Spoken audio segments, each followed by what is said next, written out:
What's up YouTube, Aaron with Quality Service Today, plumbing out of Mebane, North Carolina. I'm going to be covering real quick how to test a thermal pile on a state water heater.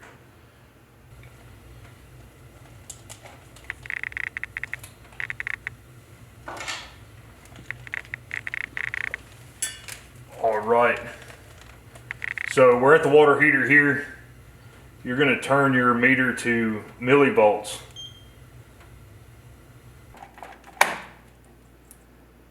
You wiggle that plug out right there.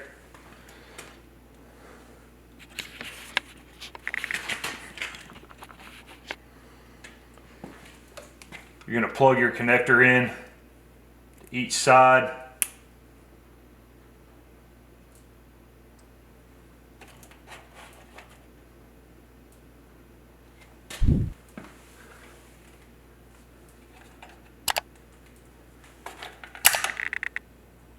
You're going to light your pilot back up. You can look in the little glass and watch it go up. You're going to have to hold the button down while you do this. Otherwise, you let off the button, you got your thermal pile disconnected. It's not going to work. It'll shut the pilot off. So this should get up to about the 650 range. Anything too much lower than you get down closer to 600, it's pretty weak voltage. You want to be about 650 to 800 is what the manufacturer recommends. This heater's got some age on it, so it's a little bit lower than normal, but once it gets on down there, it'll throw a code thermal pile voltage low.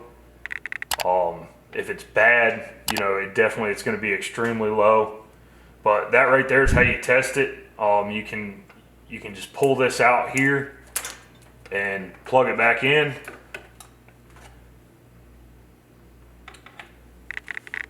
And that's how you test the thermal pile. If you're having real low voltage, you can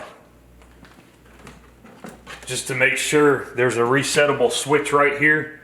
You can throw a jumper on this, just like so, and test that way to make sure that switch isn't the issue. Because if that switch trips, that's an overheat switch. It of course won't be testing right. You can throw a little bit like that right across the contactors to jump that switch. That switch should never be permanently jumped. It is a safety feature. It'll trip out if it's overheated. So that's how you test the thermal pile. If the thermal pile is bad, that's going to be the problem. A lot of times if the pilot light goes out and you relight it, it's not necessarily going to tell you that's the problem.